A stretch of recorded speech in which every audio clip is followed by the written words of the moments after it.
get fully naked in the next one. This didn't entirely pan out, as Dornan never went the full Monty, although footage was reportedly shot. Nevertheless, In early September, beneath the serene silver glow of a Hollywood moonlit sky that seemed to cradle the city in a deceptive sense of peace, a moment unfolded that would rupture both the public narrative and the private illusions surrounding two of television's most beloved figures, Sam Heughan and Caitriona Balfe, whose chemistry on screen had long blurred the lines between fiction and reality in the hearts of millions.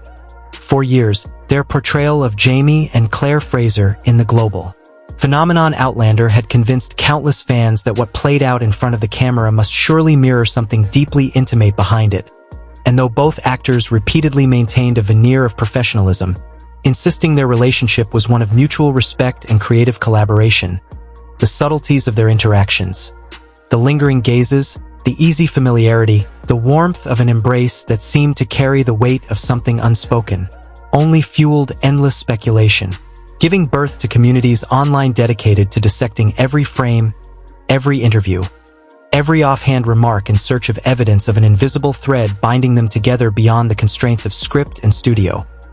Yet all illusions cracked one quiet afternoon when Sam, known for his charm, discipline, and guarded reserve, shattered the unspoken code of silence with a cryptic tweet, vague in its wording yet sharp enough in tone to ignite the digital wildfire of rumor, prompting entertainment outlets to plaster headlines across their pages declaring a rift, a rupture, an irreparable break in what had once been considered one of the most magnetic partnerships in television history. And as speculation boiled, Sam appeared days later at the press conference for his new project Highland Shadows, a film that itself drew from the rugged landscapes and mythic themes of his Scottish heritage. But no red carpet, no flashing camera could have prepared the assembled crowd for what would come. For Sam, dressed in a tailored black suit with hair neatly combed, his face chiseled into stoic resolve, carried with him not just the weight of a career milestone but the burden of unexpressed years. And when he ascended the podium, microphone in hand, the air thickened into an almost reverent silence as he began. "I know everyone here is waiting for me to say something about the show, but before I do, I need to say something personal, something that has weighed on me for years." In that instant, the usual noise of the press dissolved into stillness, the reporters holding their breath, fans on live streams tightening their grip on phones as though the moment itself demanded to be witnessed. And then he said the words that rippled through the industry and across the digital landscape. "Caitriona and I have had a memorable journey, but every journey has an end, and I want to make this clear today, in front of everyone. Everything between us is over." It was a declaration not merely of an ending but of a truth long suspected yet never confirmed. One that sent fans reeling back through memories of their shared beginnings, to that first audition in London when Sam later admitted in an interview with GQ that the moment he saw Caitriona, he thought, "This is Claire Fraser, it can be no one else," and indeed, from their very first scenes shot against the haunting beauty of the Scottish Highlands, there was an authenticity, a raw energy between them, that transcended performance, so much so that even their colleagues remarked upon the ease with which they fell into rhythm, as if two souls had been waiting for the right stage to rediscover one another. Award shows only amplified the narrative, with candid glances and tender touches convincing audiences this was not acting but rather glimpses of a love story written in stolen moments and shared silences. And though both maintained careful discretion in public, the sightings of them together, meals in Venetian cafes, a blurred photograph from a snowy woodland Christmas retreat, layered rumor upon rumor, building a mythology that fans carried like gospel. Yet amidst this mythology, cracks began to surface, subtle at first, then undeniable, and the most jarring fissure arrived in 2021 when Caitriona stunned fans by announcing her marriage to musician Tony McGill, a figure largely absent from the public stage, whose very anonymity made the announcement all the more seismic. For Sam, though silent in words, betrayed a shift in presence. His once radiant eyes in interviews now shadowed with an absence difficult to ignore,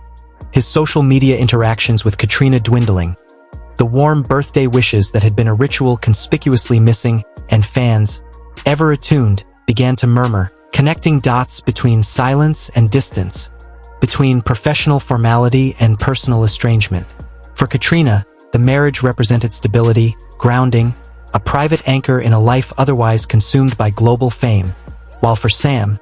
Freedom remained both his compass and his curse, and according to whispers from insiders, the dissonance between them had long been negotiated through a quiet agreement to preserve appearances for the sake of Outlander. Yet the human heart does not obey contracts, and after the wedding, when Sam reportedly penned an 8-page handwritten letter to her, pouring out the unspoken weight of his loyalty and longing, writing lines such as, "I don't blame you, but I cannot continue to be the shadow behind you, pretending everything between us never existed."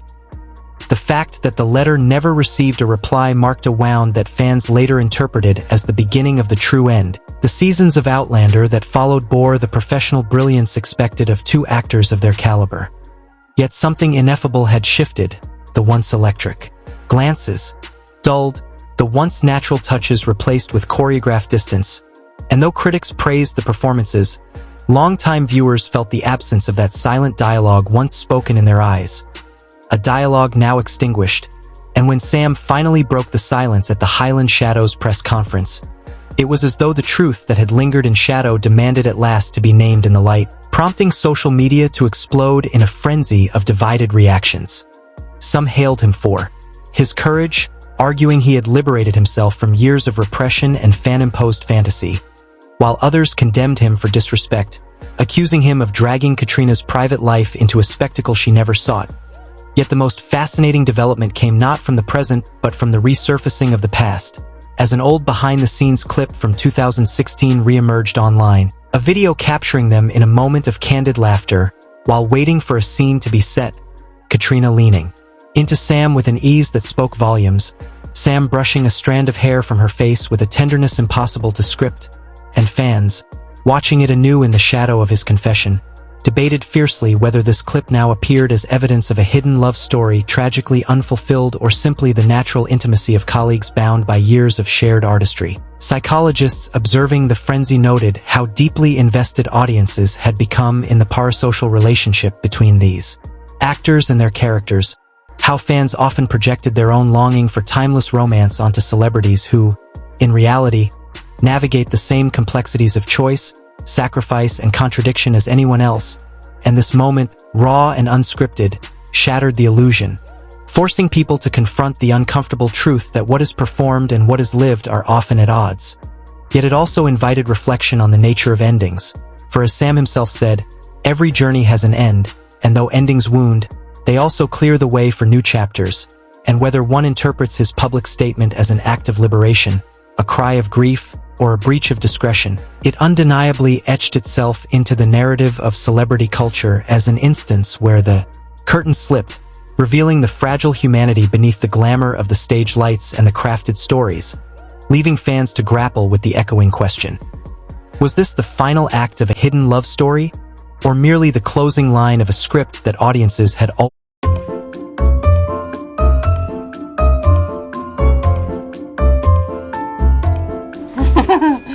Okay. Sam looked at Caitriona with the kind of smile that seemed to carry a weight of history, of memories unspoken yet lived, and said in a voice that trembled with both tenderness and inevitability, "If one day you leave, I won't keep you, but I will never forget." And for a moment the world stood still, the truth hanging between them like a fragile thread, to which Caitriona, with her quiet poise, replied gently, "Me too, but I hope that day never comes." Words that felt like a promise wrapped in denial, a desperate hope against time itself. Yet 3 days after the fateful press conference where Sam had stunned the world by admitting that everything between them was over, Hollywood remained shaken to its core. Tabloids splashed with sensationalist headlines like "Sam Heughan explodes over betrayed love" or "Caitriona Balfe ignores call from the past" or "Outlander is no longer Outlander," each headline sharpening the wound of a narrative that had grown far beyond them, spilling into the public imagination with the cruelty of spectacle. And while Caitriona's Facebook page was bombarded by thousands of comments, ranging from supportive sympathy to harsh criticism,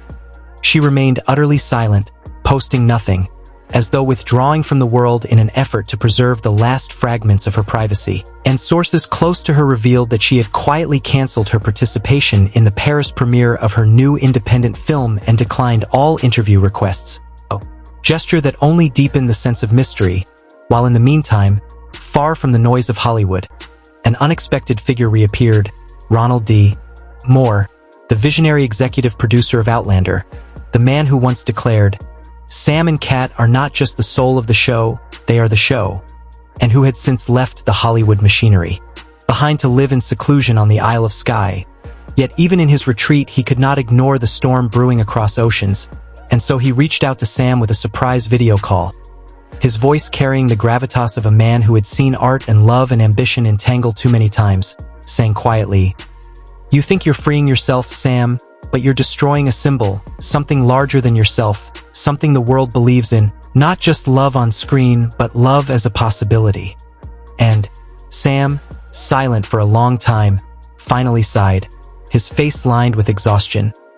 "I'm tired, Ron, tired of living in limbo, of hoping she would choose me, of waiting in the shadows, because now I understand. Love isn't enough." But Ron, with a knowing sadness, replied, "You were wrong, lad. Love is always enough, but the truth is never that simple." Words that lingered like an unresolved chord, and soon enough the hidden truth began to surface. Not through official statements or staged interviews, but through an anonymous Twitter account named @Claire2020Real, which began posting unseen photographs, the first of which showed Sam and Caitriona in a cabin in the woods, date unknown, looking like a couple suspended in time away from cameras, followed by a leaked audio recording that sent social media into frenzy, in which Caitriona's trembling voice confessed, "I know why you can't choose me. It's not because you don't love me, it's because I can't protect that." To which Sam whispered with quiet desperation, "What are you afraid of? The press? Tony? Me?" And Caitriona, audibly breaking down, replied, "I'm afraid that if we go public, it will destroy you, and I don't want that." And the raw intimacy of those words shook the digital sphere, prompting her critics to turn almost overnight into defenders. Hashtags like #JusticeForCat and #TheyDidLoveEachOther trending worldwide. Proof that the story had shifted from accusation to tragic recognition. Yet for Sam, the newfound validation brought no comfort, only an aching emptiness, as though the vindication of the crowd could never heal the private fracture of two hearts. And one lonely night, sitting by the fireplace of his New York apartment, staring into flames as if they might offer clarity,